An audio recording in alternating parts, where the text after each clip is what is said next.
Ya, assalamualaikum warahmatullahi wabarakatuh.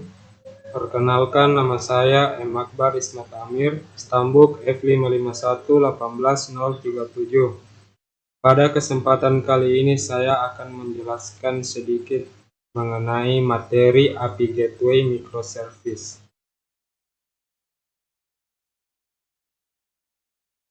Untuk pembahasan pada materi kali ini, saya akan menjelaskan mengenai beberapa poin, yaitu pengertian API Gateway Microservice, keunggulan menggunakan API Gateway, arsitektur yang biasa digunakan dalam API, prinsip dalam membangun REST. Untuk pembahasan yang pertama, saya akan menjelaskan mengenai pengertian API Gateway Microservice. Pertama-tama, API Gateway merupakan gerbang dari beberapa API yang berfungsi sebagai manajemen API, melindungi data, dan meminimalisir downtime API. API Gateway ini sebenarnya komponen network yang biasa berbentuk hardware maupun virtual, yang bertindak sebagai proxy sehingga API tidak perlu berinteraksi dengan aplikasi klien. Selanjutnya saya akan menjelaskan mengenai microservice.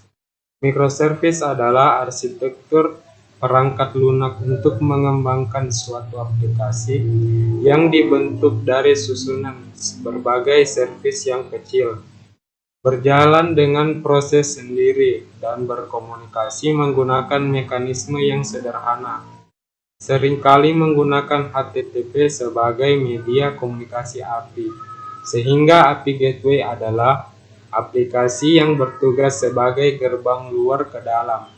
Luar adalah akses dari internet, dan dalam adalah aplikasi microservice. Selanjutnya saya akan menjelaskan mengenai monolithic architecture. Monolithic architecture adalah model arsitektur yang dimana semua fungsi atau komponen tergabung dalam satu blok. Monolitik dalam konteks ini berarti disusun semuanya dalam satu kesatuan.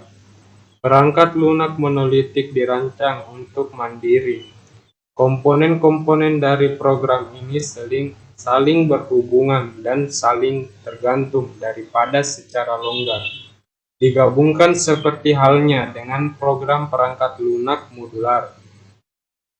Dalam arsitektur yang digabungkan secara ketat, setiap komponen dan komponen terkait harus ada agar kode dapat dieksekusi atau dikompilasi.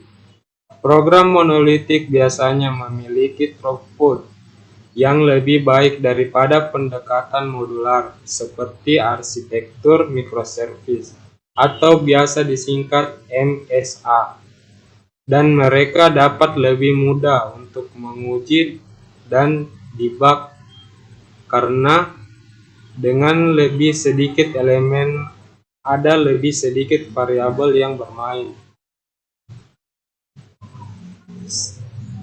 Pada pembahasan selanjutnya saya akan menjelaskan mengenai keunggulan menggunakan API Gateway. Keunggulan menggunakan API Gateway yaitu aplikasi memiliki satu akses, di mana akan menghilangkan masalah dari klien yang memerlukan masing-masing layanan microservice. Dapat mengakses penuh bagaimana layanan digunakan dan dapat menyediakan endpoint sehingga sesuai untuk kebutuhan klien. Mengurangi jumlah permintaan, yaitu hanya dengan satu permintaan saja klien bisa mendapatkan informasi dari beberapa layanan. Lanjut, melindungi API Anda dari penggunaan yang berlebihan dan penyalahgunaan. Jadi, Anda menggunakan layanan autentikasi dan pembatasan kecepatan. Selanjutnya, dapat ditambahkan alat analisis dan pemantauan sehingga dapat memantau penggunaan API kita saat digunakan oleh orang lain. Lalu, dapat menggunakan fitur arsitektur layanan mikro sehingga dalam satu permintaan dapat memerlukan panggilan ke banyak aplikasi yang berbeda. Dan yang terakhir itu dapat terhubung ke sistem penagihan jika memiliki API yang didemonetisasikan.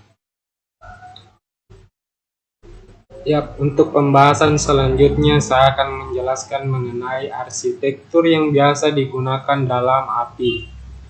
REST merupakan kependekan dari Representational State Transfer.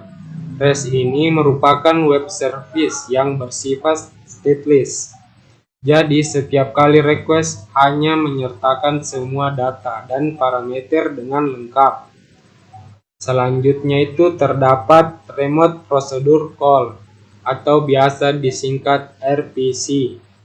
Adalah sebuah metode yang memungkinkan kita untuk mengakses sebuah prosedur yang berada di komputer lain. Untuk dapat melakukan ini, sebuah server harus menyediakan layanan remote procedure.